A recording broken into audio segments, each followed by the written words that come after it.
चिराग पासवान पर भी कार्रवाई होनी चाहिए। भाई कीजिए, बिल्कुल कार्रवाई कीजिए ना मुझ पे। मैंने कहाँ उस बात से मना किया, पर चिराग पासवान ने ऐसा कहा क्या कि मुझ पे कार्रवाई। मेरा एक भी बिहारी क्यों पिटेगा दूसरे राज्य में जाकर, या एक भी बिहारी के ऊपर क्यों अटैक किया जाएगा किसी दूसरे राज्य में। तो अगर एक भी वीडियो, एक भी तस्वीर सही है, वो भी गलत है। और अगर ये पूर्णतः भ्रामक है तो उन तमाम लोगों को पकड़ा जाए जो इस तरीके से भारत की एकता और अखंडता को खंडित करने का। मुझे लगता है इस बात की जानकारी राहुल जी को पहले से ही थी। ये वही अध्यादेश था जिसको राहुल जी ने फाड़ने का काम किया कि भाई अगर किसी को 2 साल या उससे ज़्यादा की अगर सज़ा होती है तो तत्काल प्रभाव से उनकी सदस्यता जाती है। मुझे लगता है उसी क्रम में ये फैसला है। तेजस्वी यादव आज सीबीआई के समक्ष पेश हो रहे हैं, क्या कहेंगे? उसमें कहना क्या है, मुझे लगता है ये एक मंच है जिस मंच पर जाकर वो अपनी बातों को रख सकते हैं, जिस बारे में बार बार तेजस्वी जी कहते रहे हैं कि भाई हमने कुछ गलत नहीं किया और हम लोगों को फ्रेम करने का प्रयास किया जा रहा है। तो मुझे लगता है कि आज वो मंच है जहाँ पे तथ्यों के साथ वो अपनी बातों को रखें। कुछ गलत नहीं किया तो उन्हें डरने की जरूरत भी नहीं है। राहुल गांधी की लोकसभा की सदस्यता चली गई है, क्या कहेंगे? मुझे लगता है इस बात की जानकारी राहुल जी को पहले से ही थी। ये वही अध्यादेश था जिसको राहुल जी ने फाड़ने का काम किया, जिसकी वजह से ये प्रावधान कानून का बना कि भाई अगर किसी को 2 साल या उससे ज़्यादा की अगर सज़ा होती है तो तत्काल प्रभाव से उनकी सदस्यता जाती है। मुझे लगता है उसी क्रम में ये फैसला लिया जी सर, जिस तरीके से यूट्यूबर मनीष कश्यप पर कार्रवाई की गई, तो अब कांग्रेस के नेता मांग कर रहे हैं कि चिराग पासवान तो तमिलनाडु तक पहुंच गए थे, तो चिराग पासवान पर भी कार्रवाई होनी चाहिए। भाई कीजिए, बिल्कुल कार्रवाई कीजिए ना मुझ पे। मैंने कहाँ उस बात से मना किया, पर चिराग पासवान ने ऐसा कहा क्या कि मुझ पे कार्रवाई हो।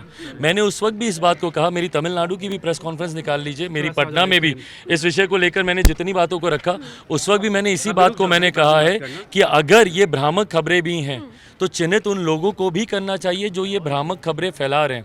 भाई कौन है जो देश की एकता अखंडता को खंडित करने का प्रयास कर रहे हैं, उन लोगों को भी चिन्हित करना चाहिए। और अगर इसमें से एक भी वीडियो, मैं पुनः दोहराता हूँ इस बात, एक भी वीडियो या एक भी तस्वीर सही है तो ये भी बहुत बड़ी चिंता का विषय है। भाई मेरा एक भी बिहारी क्यों पिटेगा दूसरे राज्य में जाकर, या एक भी बिहारी के ऊपर क्यों अटैक किया जाएगा किसी दूसरे राज्य में।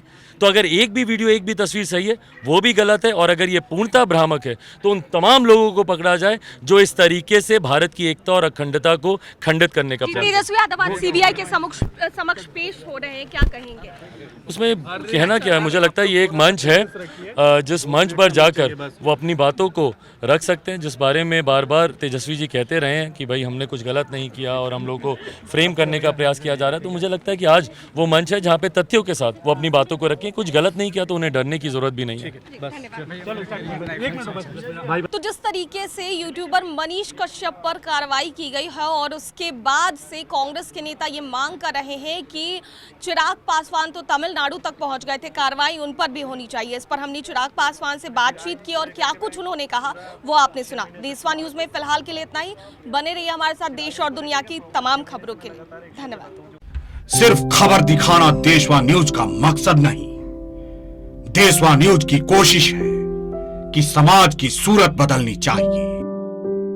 देशवा न्यूज पर वीडियो देखने के लिए लाइक करें, सब्सक्राइब करें, साथ ही बेल आइकन दबाना न भूलें।